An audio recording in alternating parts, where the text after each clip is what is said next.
Welcome back to CBS Sports HQ. Oh, how things can change. Last year, everyone in Gang Green was hyped when the Jets traded for Davante Adams. The move not only added a dynamic future Hall of Famer to the offense, but it also reunited him with his fellow future Hall of Famer and former quarterback in Aaron Rodgers. Of course, the move came just 7 days after the team fired their then head coach Robert Saleh, and while it was intended to inspire change around MetLife, the Jets have had just 3 wins since trading for Davante Adams. Let me say that again. The Jets have won just 3 games since making this move. The Raiders, meanwhile, sent over a 2025 conditional third rounder. So I'm wondering how our experts feel at this point. The Raiders received that third rounder, I should say. So let's ask our experts how they would maybe redo some of these trades. And so we bring in our NFL draft analyst and our host of With the First Pick podcast, Ryan Wilson, and our NFL writer reporter, John Breech. Guys, that NFL trade deadline coming up on November 4th. So let's look back at some of these moves. And of course, we're starting with Davante Adams to the Jets, because at the time I said it, this was supposed to boost that Jets offense, but the problems clearly were much bigger than a viable target. Ryan, how would you reevaluate this trade in 2025? Hey, Haley. Hey, Breech. Good to see you guys. Yeah, you said the Jets have won 3 games since that trade. All those wins came last season after Davante Adams arrived, because they are still winless as we sit here. It is interesting that Davante is now left for the Rams. Aaron Rodgers is now in Pittsburgh. And both those players are having a little bit more success than they had in New York. That's a conversation for another time. But in terms of grading this draft, this trade in particular, the Jets, they get a D+. They got a little production out of Davante. They went 3-8. So you can't feel too excited about that because of all the assets they gave up to get Aaron Rodgers there and then to bring in all his buddies, and they still lost a bunch of games and cleaned house afterwards. In terms of the Las Vegas Raiders, I gave them a B- because they got a third-round pick out of that, and then they traded that third-round pick to get Geno Smith, which I thought was going to be a ground shift of change in terms of the Vegas quarterback situation. Nope, same old, same old. That pick ended up getting traded to Seattle for Jalen Milroe. That's what it ended up becoming. Hopefully, fingers crossed, hope ain't a plan, Geno can turn it around. But there's no bright side to what happened with the Jets in terms of that trade and how it worked out for them. Yeah, I'm on the same page with Ryan as far as the Jets go here. I gave them a D. The trade never made any sense. It came about a week after they fired Robert Saleh. When you are firing your head coach, that's usually when you wave the white flag on the season. You're planning on gaining as many draft picks as possible for the following draft. You are a seller before the trade deadline. You're not going out making blockbuster trades and adding Davante Adams. You're a sinking ship. There was no reason for the Jets to make this deal. And of course it backfired in their face because they're the Jets and they do dysfunctional things. So Davante Adams did have a few good games, and him and Aaron Rodgers did show a little bit of chemistry, but in the end it didn't matter because he was only there for 11 games and they went 3-8. So the Jets get a D. The Raiders, Ryan, I agree with your line of thinking, except I gave them a far worse grade. I gave them a C-. I do love their thought process that they took that third-round pick and they flipped it for a starting quarterback in Geno Smith. But we have seen how Geno Smith has played this year. It has not been great. He has not been the caliber of quarterback that he has been over the past few years. So because of that, I gave him a C-. And that pick they traded away, it went to Seattle, and the Seahawks took Jalen Milroe. So maybe the Raiders should have kept that pick and taken a quarterback there. C- for the Raiders for me. Yeah, and as Ryan mentioned, things just are not getting better for the Jets. They still have not won a game this year. People are calling for Aaron Glenn to be out. He hasn't even had a full season yet. So disaster continues in the Meadowlands for the Jets. Let's talk about my Cowboys, guys, and the trade that they made for Jonathan Mingo. And I wrote in here the ghost of Jonathan Mingo, if you will, because we haven't seen him. We got a 7th rounder in exchange for a 4th sent to Carolina. The former 2nd-round pick spent 2025 on IR. He was just activated earlier this week, but in the games that he has played, guys, 17 passes for 167 yards. Breech, I remember when this happened, I was like, what the heck? This has Jerry Jones written all over it. How would you regrade this here in 2025? Yeah, I am going to give the Dallas Cowboys an F, and I think you kind of highlighted why here, Haley. You were a Cowboys fan, and you were mentioning before the broadcast, you didn't remember Jonathan Mingo was on the team. What was he doing? Where is he?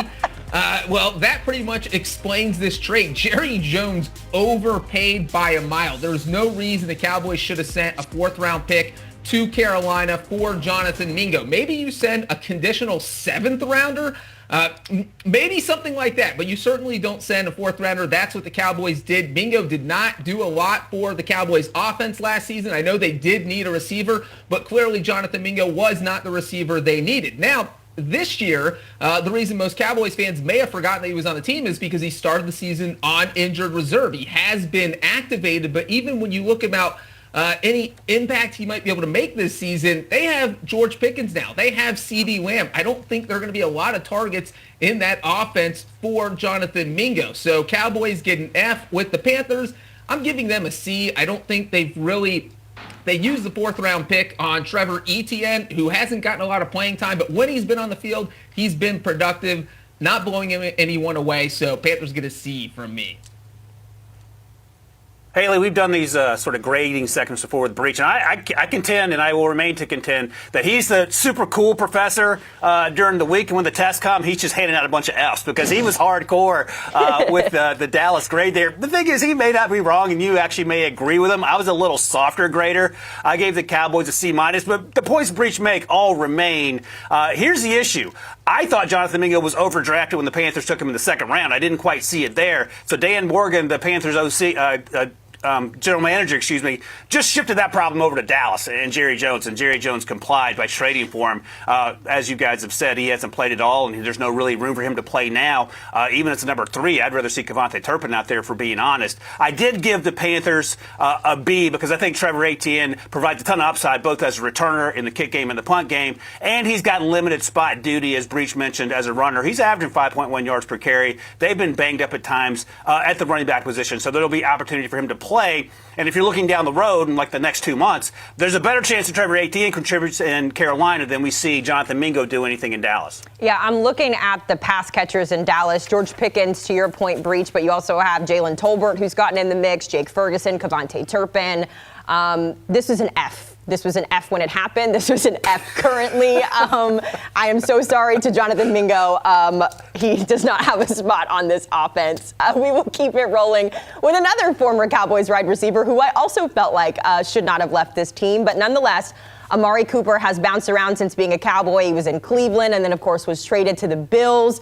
Didn't really make the impact necessarily in Buffalo, but Breech, you see the specs there on your screen. What do you make of this trade now that everything is all said and done? Amari Cooper to the Bills in exchange from the Browns. Yeah, I gave the Buffalo Bills a D- here. I understand why they made the trade. They needed some receiving help, but even in last year, when you look at Amari Cooper was doing last season, he was a receiver on the back end of his career, so there was no guarantee he was going to be able to produce in Buffalo, and he didn't. He went there for the final couple months of the season, finished with 20 catches for 297 yards, and that was it. His time in Buffalo was over, and then they also got a couple draft picks out of it, but again, they just didn't get much out of the deal. Now, the Cleveland Browns, I liked what they did a little bit more, and I gave them an A-, and that's because as part of this deal, they got a 3rd-round pick from Buffalo, and they used that pick to take Dylan Gabriel. So they got a starting quarterback out of the Amari Cooper trade. And if Dylan Gabriel continues to play better and continues to prove it every week and looks like he could be a potential franchise quarterback, we don't know that yet. But if that ends up being the case, then this will just go down as a brilliant trade for the Browns. Haley, I think Breech is bumping up by a letter grade and a half because he's wearing a brown shirt that he got from Cleveland to give them an A- in this segment here. I was close with him on the Buffalo grade, D, and for the reasons, because Amari Cooper didn't work out. I understand exactly what Buffalo was doing. They desperately, and this continues to be the case this season, need to get a number 1 receiver, for being honest. Keon Coleman is probably better suited as a number 2, and they have yet to discover who that person is going to be. And we've seen that offense sort of sputter, and that's a crazy thing to say with Josh Allen there. Run game looks great, but I understand what they were trying to do. It just didn't work out. But to Breech's point, I gave the Browns a C+, only because Dylan Gabriel, okay, he beat the Dolphins, but at this point, Haley or Breech, you guys go out there and probably beat the Dolphins as a starting quarterback for a Cleveland Browns team. So I want to see a little bit more. I understand what Andrew Berry and Kevin Stefanski were doing with this trade, and it does make sense. And look, they got a 2026 7th rounder.